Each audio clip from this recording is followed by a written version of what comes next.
Tell me, are you ready to come on this adventure of transforming these free-form dreadlocks into something manageable and comfortable for this wonderful client? Basically, years ago, he started putting his hair up. Look at how beautiful that is. He started putting his hair up in a beanie in like a spiral position, and they formed into two big congas. I am not going to come at his hair with a pair of scissors and just start slicing where I think it should be. I'm going to allow the dreadlocks to tell me where they want to be separated. If you're patient and if you listen, they'll tell you. When it releases down to the scalp like that, clients almost cry. It releases and opens up so many emotions and energy and skin. All that skin that we shed all the time.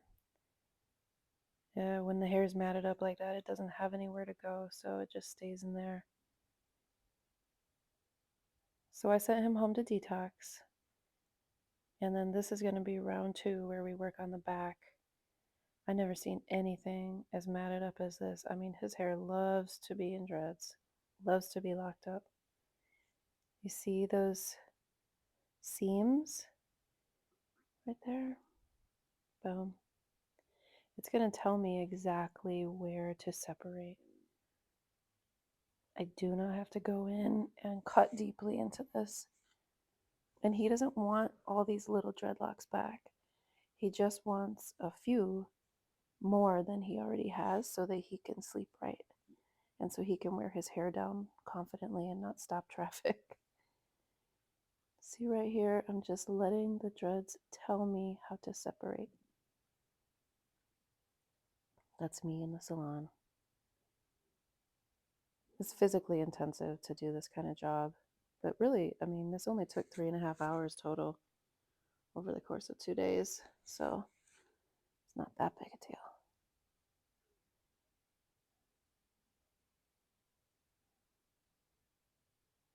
People act like this is something that's just the impossible to do.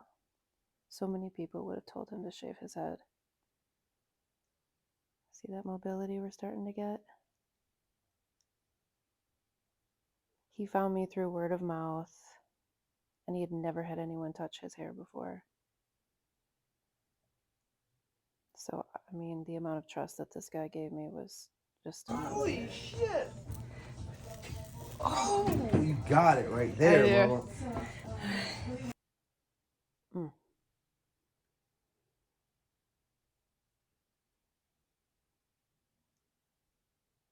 You can see the scalp again.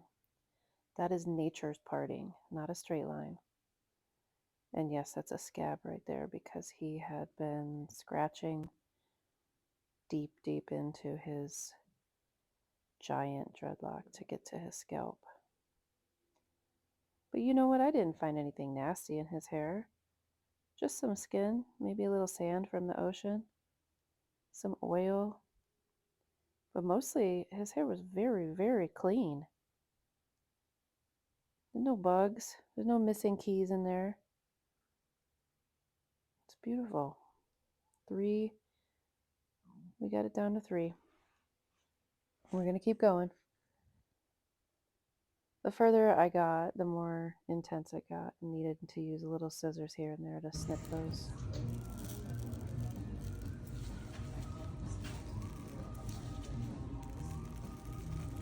Hear this? Shit almighty, yes.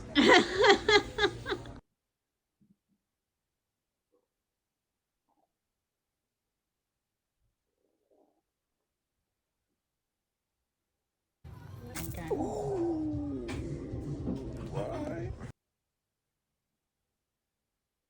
This one was pretty intense. It was a true spiraled bundle of dreads. There's no straight line here.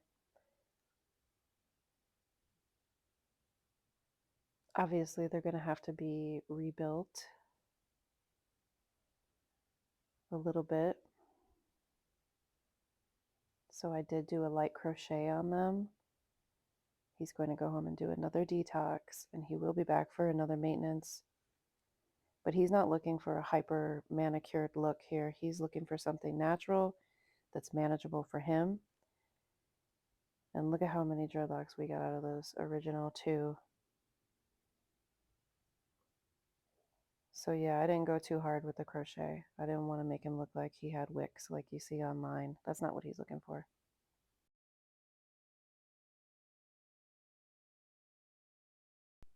But he looks great.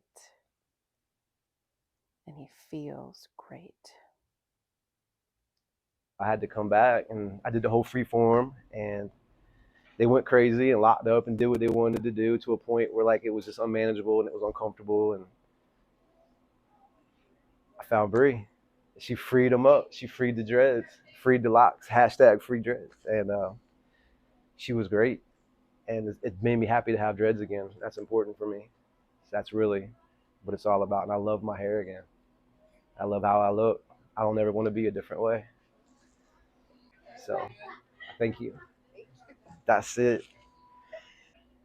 And if I can just throw in a quick thing about Bree, what I loved about what she did, bro, she took a Freeform and still kept it to a relatively unmanicured look. Like I love the rugged, the real dread situation, and like she was able to still maintain the integrity of what I stood for, and that's like probably why she's my one.